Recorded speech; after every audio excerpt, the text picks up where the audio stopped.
Younger. See that? Okay.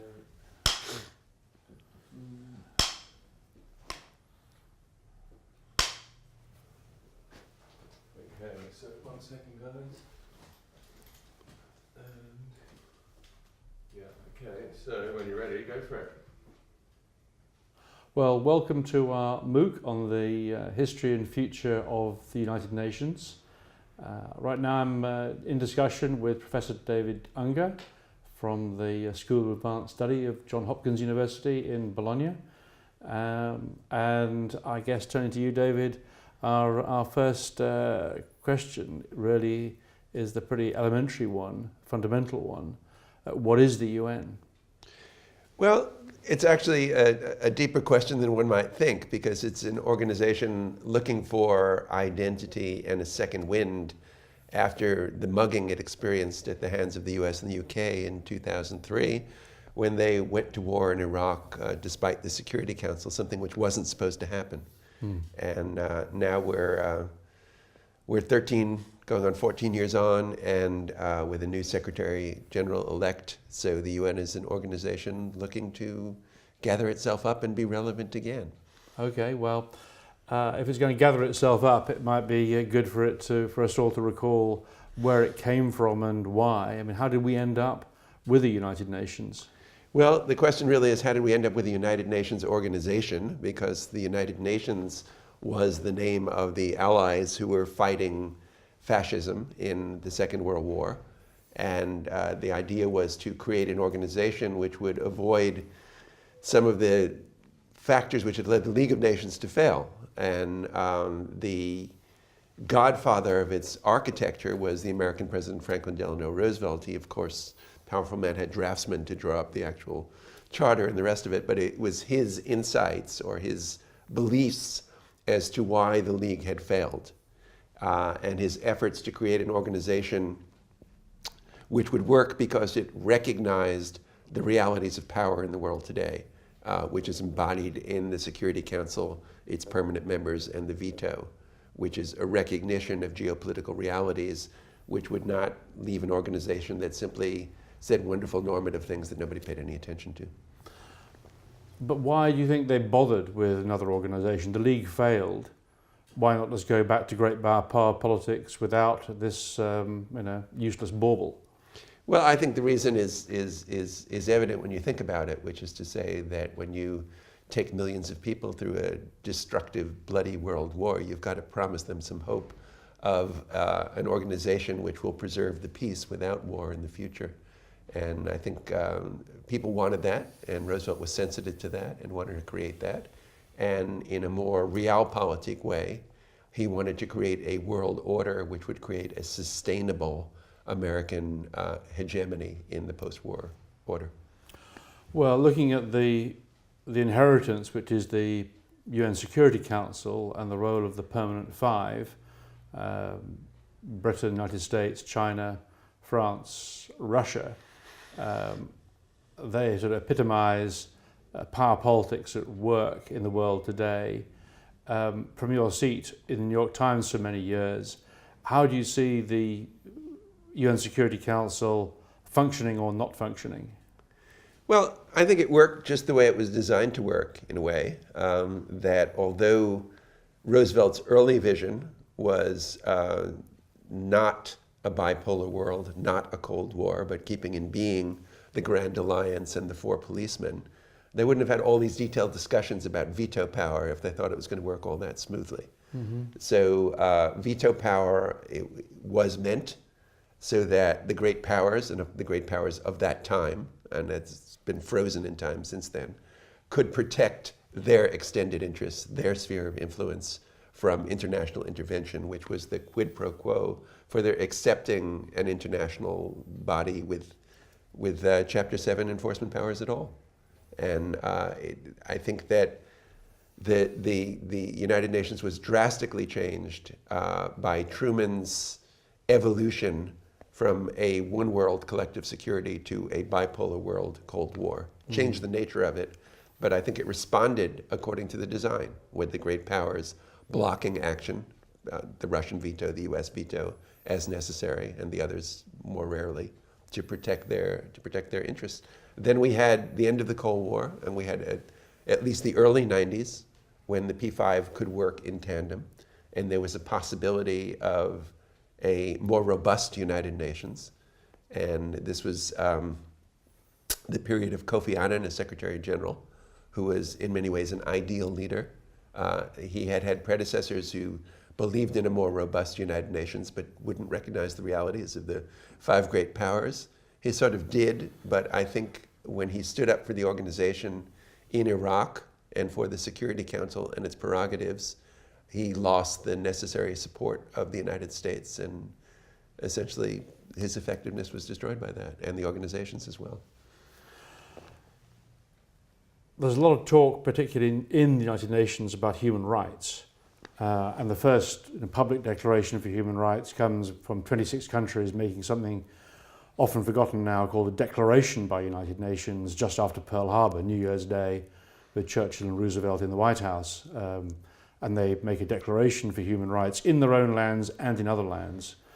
Nowadays, human rights is much argued about and contested, and often just discarded as irrelevant to real politics. How do you see human rights in the United Nations and in international politics today? Well, these are not promising times for international human rights. I think we had the Brexit vote and its component of rejection of European human rights law. We have Donald Trump in the United States, who's shown no interest in it. And you go down the list, particularly if the French elections go a certain way next year, I don't see the staunch defender of human rights among the P5. International law it's a fragile thing, whether we're talking human rights or anything else. It doesn't have the sovereign enforcement built in that domestic sovereign law does. So essentially they're normative declarations that everybody sees an interest in subscribing to but not necessarily following, and no one can hold them to it. I think that's particularly true of human rights law and convention that's top down. I think when you can create human rights standards, a sort of template for countries to adopt into their own law, you have a stronger international human rights regime. Do you think, though, that human rights is simply a Western invention, sort of imposed on other countries, and that if the British and the Americans lose interest in human rights, then human rights will rapidly just be seen as something of the past, an historical oddity? I don't think it's a Western invention or a Western creature. I think that we have to remember that in the period the UN was founded, most of the non-Western world were colonies of Western powers. So it's hard to know what their indigenous process is, but there was an interaction with the human rights notions of the West. I think what is Western is the nature of what's included in a human rights declaration. Mm-hmm. And how it's enforced. There might be more interest in including social and economic rights in the non-Western world. Mm-hmm. Which are in the Universal Declaration. Which are in the Universal Declaration, right. But not much taken notice of by Human Rights Watch, for example. Right. Mm-hmm. In the UN, coming back to the UN, I mean, we have the Human Rights Council, which was supposed to be some kind of reform, but really repeated the problems of its predecessors. How do you have an organization of states monitoring the observance of human rights by states when states are typically the main violator or threats to human rights? It's not very promising structurally. It's hard to see within the United Nations organization how you get around that. But certainly when you have things like regional blocs nominating regional members, and that no threshold that a country has to pass on its own performance other than accepting review to be a member of the Human Rights Council, you're reinforcing some of the worst anti-human rights tendencies of your chief human rights body. The commissioner can be an attempt to get above that, the High Commissioner for Human Rights. And does the commissioner have a positive role to get beyond that? Is there anything that one can hang on? If you're a supporter of human rights, is there anything in this system that actually gives grounds for optimism? The possibility of change for the better. I think, the problem I described with Kofi Annan is a problem throughout the system, which is to say that no high UN functionary can be an independent ombudsperson against the will of the P5. They won't have a mandate, they'll be sabotaged, they won't be effective in their jobs. So can you say a little bit more about how the P5 actually exert that power and influence? Well, first and foremost, through their veto role in nominating the Secretary General, and other high officials derive their independent authority from the independent authority the Secretary General is able to establish for the organization. And of course, they have their votes for the high positions as well. I think that it will take two things. It will take the incoming Secretary General, Guterres, to have that sense of mission, and for him to negotiate, and he's a skilled negotiator and diplomat with a lot of experience in the UN system as well as Portuguese domestic politics, of negotiating the space, which will consist of convincing the P5 themselves that it might be in their own best interest to have a little more autonomy and independence, within limits, of course, of the UN system. Going back to the P5, do you think that the veto has helped the P5 not go to war with each other? Probably. Just by giving them an investment in the system? Well, it's hard to know what's cause and effect. Yes. The desire to not go to war with each other has motivated the veto and motivated the acceptance of the veto as a result. But we've had this sort of pernicious tendency called coalitions of the willing, which might be called ignoring the Security Council and its mandate, which has allowed first Bill Clinton and then George W. Bush, Bill Clinton in the Balkans and George W. Bush in Iraq, to wage a war around the vetoes that would exist in the Security Council. And it seemed in American domestic politics that merely stating, well, we'd go through the UN, but Russia would veto or China would veto, is sufficient justification for going around the United Nations, which is not a very effective state of affairs from the United Nations vantage point. But in fact, there were deals to be done, you're implying. Well, if people felt, if American leaders, but this could apply as well to Russian leaders or Chinese leaders, felt that there were advantages to a solution which achieved international consensus and support over unilateral or coalition of the willing solutions, that would make them go in another direction. But their perception now is that there are very few offsetting advantages. And this has to do with the legitimacy or lack thereof of the UN system in the eyes of their political publics. Well, that takes us into the question of the UN's role in humanitarian crises, never again, but then never, never again after various disasters of the 90s. How does the UN really work in a response to crises, and is there value in the humanitarian emergency system that the UN operates, albeit with difficulties? Well, it started out being bad, and then it got worse. It started out being the bad state of affairs that the United Nations conceived as a world peace, world order organization was reduced to being an international relief organization, a sort of supplementary international Red Cross in emergencies. It got worse when you had things like the cholera episode in Haiti, where the UN actually brought natural disaster in giving relief of a natural disaster. But I think they're connected. I think that the lowering of the morale or the prestige of the United Nations trickles down through all its operative bodies. I think if there was an esprit and a prestige to be maintained and a political consensus of the P5 behind the larger organization, perhaps it could clean up the Implementation Act more readily. And in particular, with various missions and crises in Africa, around the Middle East, food getting into Syria from time to time. Is the value in these operations, or would it be better just to shut up shop and leave it to Walmart and Amazon sending in drones with food parcels on? Well, I think it's definitely not better to leave it to the private sector, if only because the private sector's criteria for helping is different and would be different than an international organization. You don't want to introduce brand name advantage or profit-making opportunities or balancing of costs and risks into these operations. We are, after all, try to represent at least a minimal degree of international humanity and decency. And I think this is the organizational way to do it.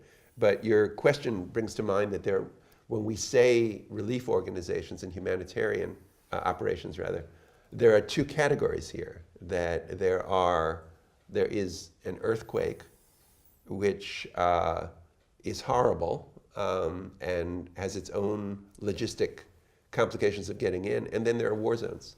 There are refugees, there are famines, there is Syria, which is immensely more complicated.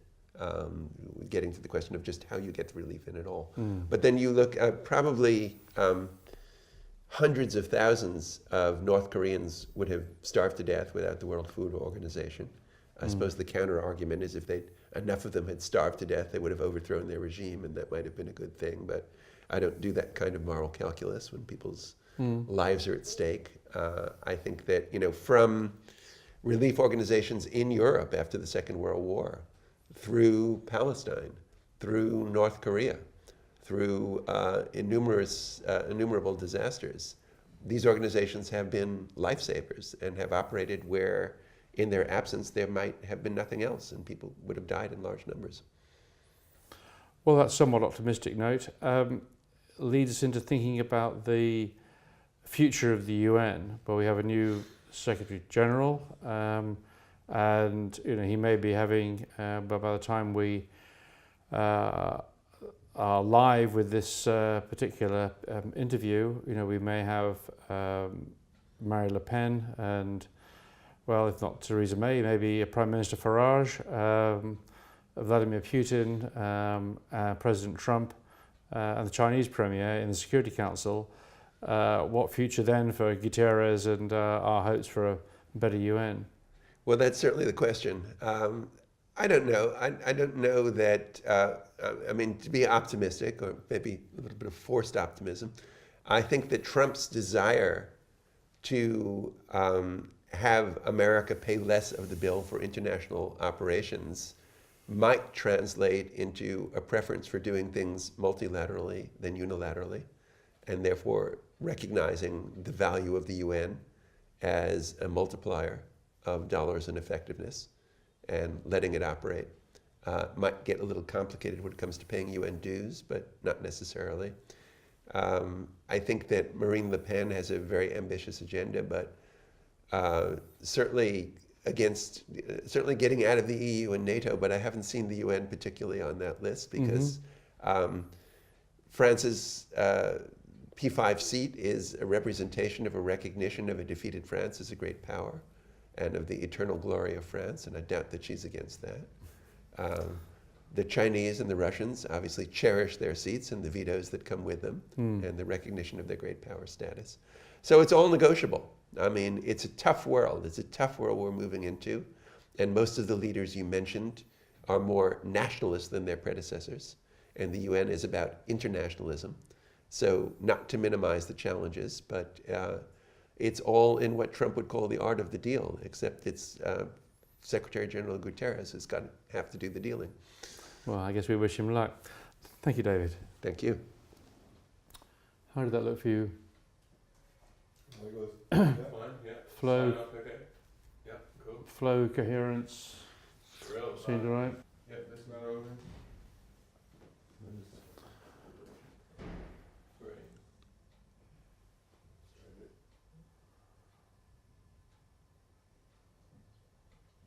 Great, cool. All right. Okay, UN MOOC interviewing David Unger. This is take two, just redoing the first two questions.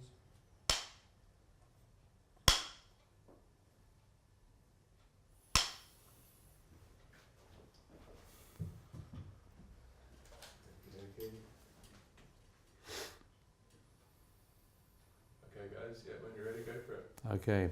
So, David, fundamentally... Oh, sorry, would you mind doing the intro again as well? To the main camera. Oh, you want to do the whole thing? If you could, please, yeah, just Okay. so the beginning again. Okay. That'd be great. So when you're ready, go for it. I'm talking with David Unger about the history and future of the United Nations. And David, if we can just start off with the fundamental question of what is the UN today? Well, I think the UN is an organization looking for a second wind. I think it was badly damaged, you might say left for dead, in 2003 when Bush and Blair decided to go to war, not only despite Security Council vetoes, but actually the absence of a majority in the Security Council. That sort of left it irrelevant, weakened, its credibility weakened, reduced in scope. But now we have a new Secretary General coming in. It's a more promising period. We have new leaders in most of the P5 countries. And the hope is that the UN can restore some robust role in the world. Okay, well, if that's a look at what the UN might become in getting a second wind, we might also ask, fundamentally, why have we got the UN? Where did it come from and why? Well, the UN, which might more properly be called the United Nations Organization, grew out of the United Nations, which was the alliance that defeated fascism in Japan in the Second World War. And the idea of an organization was an attempt to preserve the peace by keeping in being the wartime Grand Alliance. That was Roosevelt's notion. And Roosevelt, having been a close bystander of the creation and failures of the League of Nations as a cabinet officer under Woodrow Wilson and as a failed Wilsonian vice presidential candidate in 1920, was looking to create a more sustainable organization which was more in keeping with the realities of world power, which wouldn't be just like the League, something which could pass worthy resolutions which were unenforceable and ignored. But why did states, and the United States in particular, bother to create another world organization? The League had failed. You could say the US wisely kept out of it.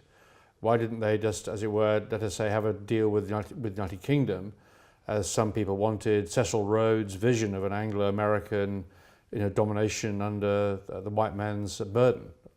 Well, that kind of stuff is fine for war making, but I think that there has to be a rainbow after the storm. And I think when you take a democratic peoples through a horrendous war that has killed millions of people and wrought destruction, you want a covenant that we're not going to go to war again so easily, that we've put up some roadblocks that will slow down the rush to war and provide alternative diplomatic mechanisms for preserving the peace, or if finally reduced to that, collective security measures for acting against the aggressor, and rather than all out, each against all war.